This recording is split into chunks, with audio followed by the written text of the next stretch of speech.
అస్సలామలైకుం వరహ్మతుల్లాహి వబరకాతుహు ఔజుబిల్లాహి మినశ్శైత్వానిర్రజీం బిస్మిల్లాహిర్రహమానిర్రహీం. సూరా 31 లుక్మాన్ 1-15 ఆయాతులు. లుక్మాన్ అనగా మహావివేకి. లుక్మాన్ పరిచయం.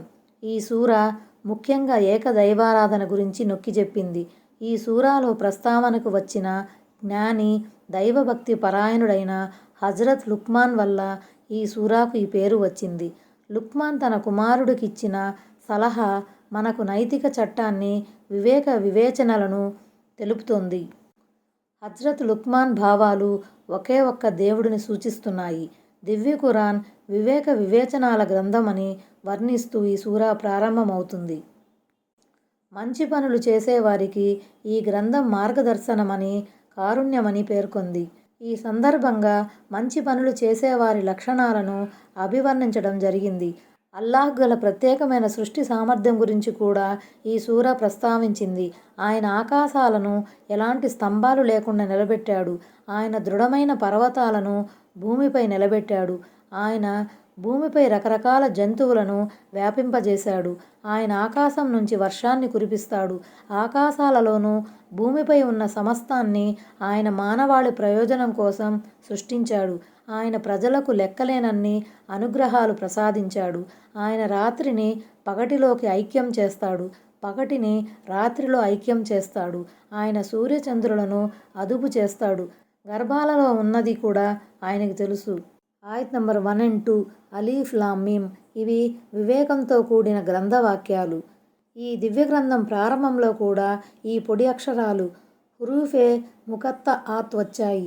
వీటికి ఖచ్చితమైన అర్థం ఏమిటో కేవలం అల్లాహకే తెలుసు. అయితే కొంతమంది ఖురాన్ వ్యాఖ్యాతలు విలక్షణమైన ఈ అక్షరాల గురించి చెబుతూ అవి ఖురాన్ ప్రత్యేకతను చాటి చెబుతున్నాయని అన్నారు. 1. ఈ ప్రత్యేకత మూలంగానే అరబ్ విమర్శకులు దివ్య ఖురాన్ వాక్యాలను పోలిన వాక్యాలను రచించి తీసుకురావటంలో విఫలురయ్యారని వక్కాణించారు. ఖురాన్ దైవ గ్రంథం అనటానికి ఎవరిపైనైతే అది అవతరించిందో ఆ ప్రవక్త సత్యవంతుడైన ప్రవక్త సల్లల్లాహు అలైహి వసల్లం అనటానికి అది ప్రతిపాదించిన షరీయతు మానవాళికి శ్రేయోదాయకమనటానికి ఈ వాక్యాలు సాక్షిభూతకంగా నిలుస్తాయి. 2. అప్పట్లో ముష్రిక్కులు ఖురాన్ను వినకుండా తమ స్నేహితులను అడ్డుకునేవారు. విన్నవారు దానికి ప్రభావితులై ఇస్లాం స్వీకరిస్తారేమోనన్నది వారి భయం. అల్లాహ్ ఈ గ్రంథంలోని పలు సూరాలను ఈ అక్షరాల అలీఫ్ లామ్ మీమ్తోనే ప్రారంభించాడు. ఖురాన్ యొక్క ఈ అనితర సాధ్యమైన శైలి మూలంగా శ్రోతలు అమితంగా ప్రభావితులై వినేవారు. ఆయత్ నంబర్ 3 సద్వర్తనుల కొరకు మార్గదర్శకం, నిలువెల్లా కారుణ్యం. ముహ్సినీన్ అన్న పదాన్ని సద్వర్తనులు అన్న భావంలో తీసుకోవటం జరిగింది. ఈ పదం ముహ్సిన్ అన్న పదానికి బహువచనం. ఉత్తమంగా మెలగే వానిని ముహ్సిన్గా వ్యవహరిస్తారు. తల్లిదండ్రుల ఎడల, బంధువుల పట్ల, హక్కుదారుల పట్ల, అగత్యపరుల పట్ల సద్వ్యవహారం చేసేవాడని అర్థం. ముహ్సిన్కు మరో అర్థం సత్కార్యాలు చేసేవాడు, చెడులకు దూరంగా ఉండేవాడు. ఇంకొక అర్థం చిత్తశుద్ధితో, ఏకాగ్రతతో, భక్తి ప్రపత్తులతో దైవారాధన చేసేవాడు. ప్రార్థన సందర్భంగా అణుకువను, అసక్తతను కనబరచేవాడు. దైవారాధన చేస్తున్నప్పుడు నువ్వు దైవాన్ని చూస్తున్నట్లు భావించు అన్న జిబ్రాయిల్ అలైహిస్సలాం హదీసు ఈ సందర్భంగా గమనించదగినది. దివ్య ఖురాన్ సమస్త మానవుల కోసం అవతరించిన దైవ గ్రంథం అనటంలో సందేహం లేదు. అయితే సద్వర్తనులు, దైవభీతిపరులు మాత్రమే ఈ గ్రంథం ద్వారా సిసలైన ప్రయోజనం పొందుతారు. ఆ విషయమే ఇక్కడ చెప్పబడింది. ఆయత్ నంబర్ 4 వారు ఆ సద్వర్తనులు నమాజులను నెలకొల్పుతారు, జకాతు ఇస్తూ ఉంటారు, పరలోకంపై పూర్తి విశ్వాసం కలిగి ఉంటారు. నమాజును స్థాపించటం, జకాతును చెల్లించటం, అంతిమ దినంపై దృఢ విశ్వాసం కలిగి ఉండటం ఈ మూడింటికి ఇస్లాం ధర్మంలో ఎనలేని ప్రాముఖ్యం ఉంది. అందుకే ఈ 3 అంశాలు ఇక్కడ ప్రత్యేకంగా ప్రస్తావించబడ్డాయి. సదాచార సంపన్నులు, దైవభక్తి పరులు ఈ 3 అంశాలను ఎలాగూ పాటిస్తారు. వీటితో పాటు విద్యుక్త ధర్మాలను అంటే ఫర్జులన్నింటినీ, సాంప్రదాయక ఆరాధనలను, సున్నత్లను, అభిలషణీయ ముస్తహబ్ కార్యాలను, స్వచ్ఛంద ఆరాధనలను కూడా వారు చేస్తూ ఉంటారు. ఆయత్ నంబర్ 5 వారే తమ ప్రభువు తరపు నుంచి సన్మార్గంపై ఉన్నవారు, వారే సాఫల్యం పొందేవారు. సాఫల్యం అన్న పదానికి వివరణ కోసం అల్-బకరా సూరా, మోమినూన్ సూరా ఆరంభాన్ని చూడండి. ఆయత్ నంబర్ 6. జ్ఞానంతో నిమిత్తం లేకుండానే ప్రజలను అల్లాహ్ మార్గం నుంచి తప్పించటానికి, దాన్ని వేళాకోళం చేయటానికి, మనసును వశీకరించే విషయాలను కొనుగోలు చేసేవాడు కూడా మనుషుల్లో ఉన్నాడు. పరాభవం పాల్చేసే శిక్ష ఉన్నది ఇలాంటి వారి కోసమే. సన్మార్గాన్ని అన్వేషించేవారు, సత్యం కోసం తహతహలాడేవారు దివ్యవాణిని విన్నప్పుడు తప్పకుండా సన్మార్గం పొందుతారు. అలాంటి సన్మార్గగాముల ప్రస్తావన తరువాత మరో పాత్ర, క్యారెక్టర్ కూడా ఇక్కడ ప్రస్తావించబడింది. వాడి పరిస్థితి ఎలాంటిదంటే, వాడెలాగూ ఖురాన్ వాక్యాలను వినడు. దానికి తోడు ఖురాన్ను వినేవారిని ఎలాగైనా సరే అడ్డుకోవాలన్న ఉద్దేశంతో మనసును వశీకరించి ఆధ్యాత్మికతను హరించే ఆట వస్తువులను, సంగీత వాయిద్యాలను, గాయకులను, నృత్య ప్రదర్శకులను కొనుక్కొని తెస్తాడు. వాటిని తన ఇంట్లో పెట్టుకొని ఓలలాడటమే గాక ఊరి వారి కోసం, పేటవారి కోసం కూడా ప్రదర్శిస్తాడు. దీని వెనుక ఉన్న వారి ప్రధాన ఉద్దేశం ఒక్కటే, ప్రజలు ఆటపాటల్లో, వ్యర్థ విషయాలలో మునిగి తేలుతూ ఉండాలి. సత్యవాణి గురించి ఆలోచించే తీరిక వారికి దొరకకూడదు. ఖురాన్లోని సత్యవాకుకు వారు ఆకర్షితులు కాకూడదు. ఈ వ్యర్థ విషయాల లహ్వల్ హదీసులో ఆటపాటలతో పాటు కట్టుకథలు, పుక్కిటి పురాణాలు, నాటకాలు, నవలలు, అశ్లీల సాహిత్యం, భూతి సినిమాలు, నీతి బాహ్యతను పెంచి పోషించే సరసమైన కథలు, మనసులను పాడుచేసే ధారావాహిక టెలిఫిలింలు, ఎల్లో జర్నలిజం, గ్యాసిప్స్ ఇత్యాదివన్నీ చేరి ఉన్నాయి. మహాప్రవక్త సల్లల్లాహు అలైహి వసల్లం కాలంలో మక్కాలో కొందరు అవిశ్వాసులు ఆడువారిని, పాడువారిని కొనుక్కు తెచ్చి దివ్య ఖురాన్ను అడ్డుకునే ప్రయత్నం చేశారు. ఆ విధంగా చూసినప్పుడు నేటి సభ్య సమాజంలో కళాపోషణ పేరిట జరిగే షోలు, లలిత కళల ముసుగులో ప్రదర్శించబడే కార్యక్రమాలు, సాంస్కృతిక ఉత్సవాల పేరిట సాగే ఆటపాటలు ఏ కోవలకు వస్తాయో ఊహించుకోవచ్చు. ఇలాంటి విషయ లాలసకు లోనైన వారు దైవ ధర్మాన్ని విస్మరించటమే కాకుండా ధార్మిక విషయాలను పరిహసించే దుస్సాహసానికి కూడా ఒడిగడతారు. ఈ వ్యర్థ విషయాలను ప్రోత్సహించే పరిపాలకులు, సంస్థల వారు, పత్రికా యజమానులు, రచయితలు, సినీ నిర్మాతలు కూడా ఈ శిక్షా పరిధిలోకి వస్తారు. ఆయత్ నంబర్ 7. వాడి ముందు మా వాక్యాలను చదివి వినిపించినప్పుడు వాడు అహంకారంతో తాను వాటిని అసలు విననే లేదన్నట్లుగా, తన 2 చెవులలోనూ చెవుడు ఉన్నట్లుగా ముఖం త్రిప్పుకొని పోతాడు. కాబట్టి నువ్వు వాడికి వ్యధాభరితమైన శిక్ష యొక్క శుభవార్తను వినిపించు. ఈ ఆటపాటలలో మునిగి తేలుతూ ఉండే వ్యక్తి గురించి ఇక్కడ చెప్పబడింది. దైవ గ్రంథ వాక్యాలను, దైవ ప్రవక్త ఉపదేశాలను విన్నప్పుడు వాడు చెవిటివానిలా ప్రవర్తిస్తాడు. నిజానికి అతనికి చెవుడు లేదు, కానీ విని విననట్లుగా నటిస్తాడు, ముఖం త్రిప్పుకుంటాడు.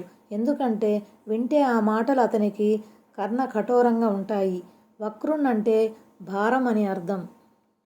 ఆయత్ నంబర్ 8. నిశ్చయంగా ఎవరు విశ్వసించి ప్రవక్త సంప్రదాయం ప్రకారం సత్కార్యాలు కూడా చేశారో వారి కోసం అనుగ్రహ భరితమైన స్వర్గవనాలున్నాయి. ఆయత్ నంబర్ 9. వాటిలో వారు కలకాలం ఉంటారు. అల్లాహ్ వాగ్దానం నిజమవుతుంది. ఆయన గౌరవము, ప్రాబల్యము కలవాడు, పరిపూర్ణ వివేచనాపరుడు. అంటే దేవుని వాగ్దానం తప్పక నెరవేరుతుంది. ఎందుకంటే అది దేవుని తరపున చేయబడింది. దేవుడు వాగ్దాన భంగం చేసేవాడు కాడు. ఆయత్ నంబర్ 10. ఆయన ఆకాశాలను ఎలాంటి స్తంభాలు లేకుండానే సృష్టించాడు. మీరు దాన్ని చూస్తూనే ఉన్నారు. ఇంకా ఆయన భూమిలో పర్వతాలను నెలకొల్పాడు.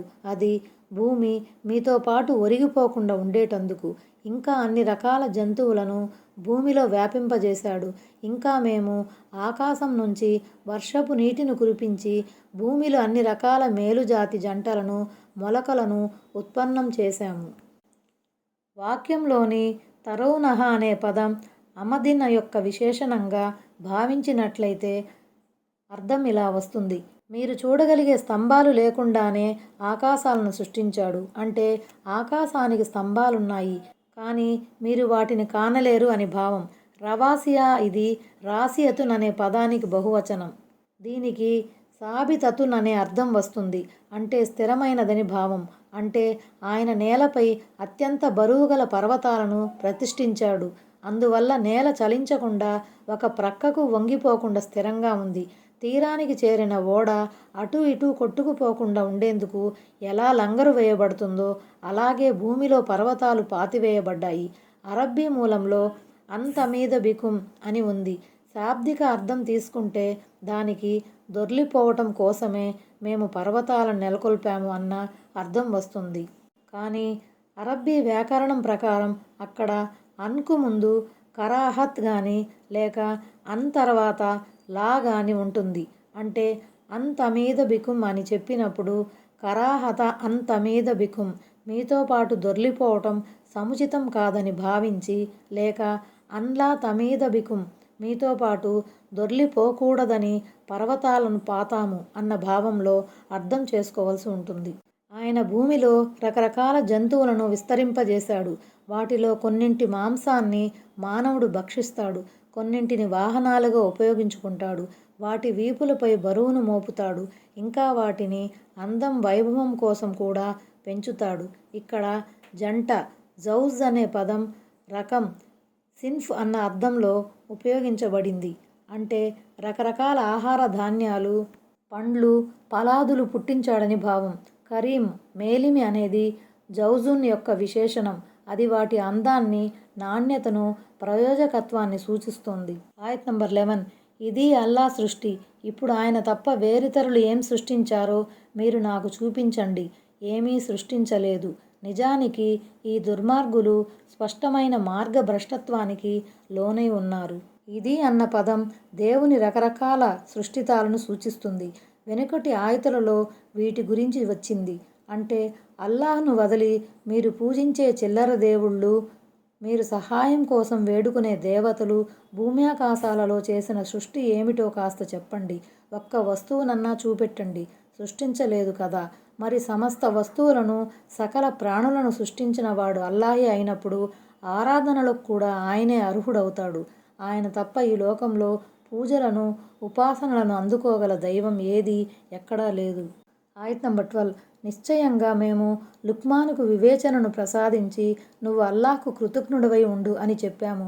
కృతజ్ఞతాపూర్వకంగా మసలుకునే ప్రతి ఒక్కడు తన మేలు కొరకే కృతజ్ఞుడవుతాడు. మరెవరైనా కృతజ్ఞతకు పాల్పడితే అల్లాహ్ అక్కరలు లేనివాడు, ప్రశంసనీయుడు అన్న సంగతిని అతను తెలుసుకోవాలి. హజ్రత్ లుక్మాన్ సజ్జనులైన దైవదాసులు. దేవుడు ఆయనకు విఘ్నతా వివేచనలను పుష్కలంగా ప్రసాదించాడు. విషయావగాహనలో, ధార్మిక దృష్టిలో ఆయన సాటిలేని మేటిగా పేరుగాంచారు. మీరు విషయావగాహనలో, ధార్మిక దృష్టిలో ఆయన సాటిలేని మేటిగా పేరుగాంచారు. మీకు ఇంతటి విఘ్నత ఎలా అబ్బింది అని ఎవరో అడిగితే రుజువర్తన వల్ల, నిజాయితీ తత్పరత వల్ల, నిరర్ధకమైన విషయాలకు దూరంగా ఉండటం వల్ల అని ఆయన చెప్పారు. ఆయన బుద్ధి వివేకాలకు సంబంధించిన ఒక సంఘటన సుప్రసిద్ధం. ఆయన ఒకరి వద్ద బానిసగా ఉండేవారు. మేకను కోసి ఆ మేకలోని అత్యుత్తమమైన 2 భాగాలను తెమ్మని ఒకసారి ఆయన యజమాని ఆయన్ని ఆజ్ఞాపించాడు. యజమాని ఆజ్ఞానుసారం ఆయన మేకను జిబహ్ చేసిన హృదయాన్ని, నాలుకను తీసుకువచ్చారు.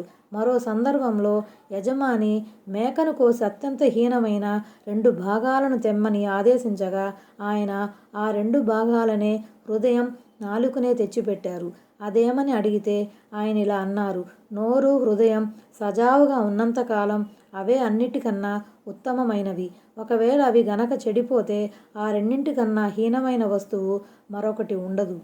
దైవానికి కృతజ్ఞులై ఉండటం అంటే దైవానుగ్రహాలను సదా స్మరించుకుంటూ ఆయన స్తోత్రం చేయటం, ఆయన ఆజ్ఞలకు బద్ధులై ఉండటం అని అర్థం. ఆయత్ నంబర్ 13. లుక్మాన్ తన కుమారునికి హితబోధ చేస్తూ ఇలా అన్నాడు: ఓ నా ముద్దుల పుత్రుడా, అల్లాహ్కు భాగస్వాములను కల్పించకు. నిస్సందేహంగా అల్లాహ్కు భాగస్వాములను కల్పించడం, షిర్కు చేయటం ఘోరమైన అన్యాయం. హజ్రత్ లుక్మాన్ తన కుమారునికి చేసిన మొట్టమొదటి ఉపదేశం షిర్కు నుంచి వారించటం. దీన్ని బట్టి విదితమయ్యేదేమిటంటే తల్లిదండ్రులు తమ పిల్లలకు ఎప్పుడూ హితోపదేశం చేసినా షిర్కు నుంచి వారించే మాటలు తప్పకుండా చెప్పాలి. తమ పిల్లలలో దేవుని ఏకత్వాన్ని నూరిపోయాలి. ఈ ప్రబోధనను కొందరు లుక్మాన్ ప్రోక్తంగా పేర్కొనగా, మరికొందరు దైవ ప్రోక్తంగా అభిప్రాయపడ్డారు. ఈ అభిప్రాయానికి అనుకూలంగా వారు అల్లజీన ఆమను వలం ఎల్బిసు ఈమానహుం బిజుల్మిన్ అనే హదీసును ప్రస్తావించి దీని అవతరణకు సంబంధించి మహాప్రవక్త సల్లల్లాహు అలైహి వసల్లం ఇక్కడ జులుం అంటే చాలా పెద్ద జులుం అని చెప్పిన విషయాన్ని గుర్తు చేశారు.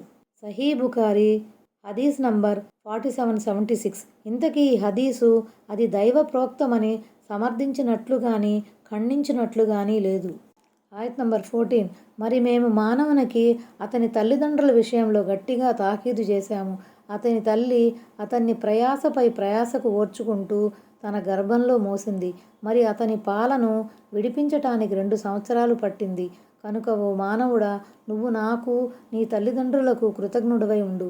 ఎట్టకేలకు మీరంతా మరలి రావాల్సింది నా వద్దకే. దేవుని ఏకత్వం, దైవారాధన గురించి చెప్పిన వెంటనే తల్లిదండ్రుల ఎడల సద్భావంతో మెలగాలని ఉపదేశించటాన్ని బట్టి తల్లిదండ్రుల సేవకు గల ప్రాధాన్యత ఎంత గొప్పదో బోధపడుతున్నది. దీని భావం ఏమిటంటే, మాతృగర్భంలో శిశువు పెరుగుతున్న కొద్దీ తల్లి భారం పెరుగుతుంది. తత్కారణంగా ఆమె బలహీనురాలైపోతుంది.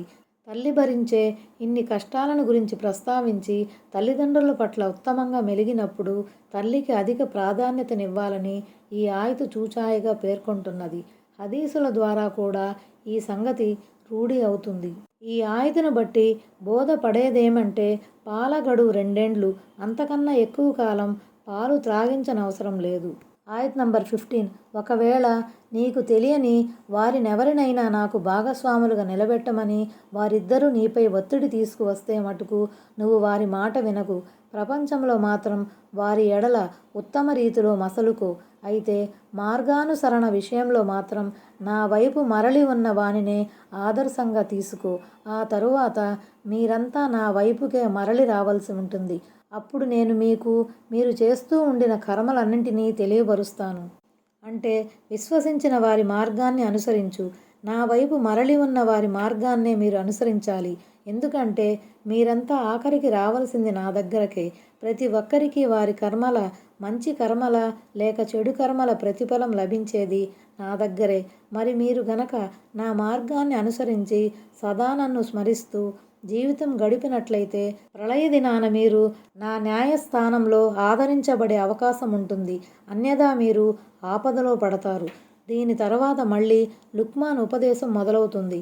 లుక్మాన్ తన కుమారునికి చేసే హితోపదేశం మధ్యలోనే దేవుడు 2 ఆయతులలో 14-15 తల్లిదండ్రుల పట్ల సద్వ్యవహారం గురించి మానవులకు తాకీదు చేశాడు. ఇక్కడ 3 విషయాలు గమనార్హమైనవి. 1. హజ్రత్ లుక్మాన్ తన కుమారునికి చేసిన హితబోధలో ఆయన సొంత లాభము ఇమిడి ఉంది. 2. దైవారాధన తరువాత అత్యంత ముఖ్యమైన విషయం మాతాపితల సేవ. 3. షిర్కు చాలా పెద్ద అపరాధం. ఒకవేళ షిర్కు వైపు పురికొల్పిన వారు తల్లిదండ్రులే అయినప్పటికీ వారి మాటను వినవలసిన అవసరం లేదు.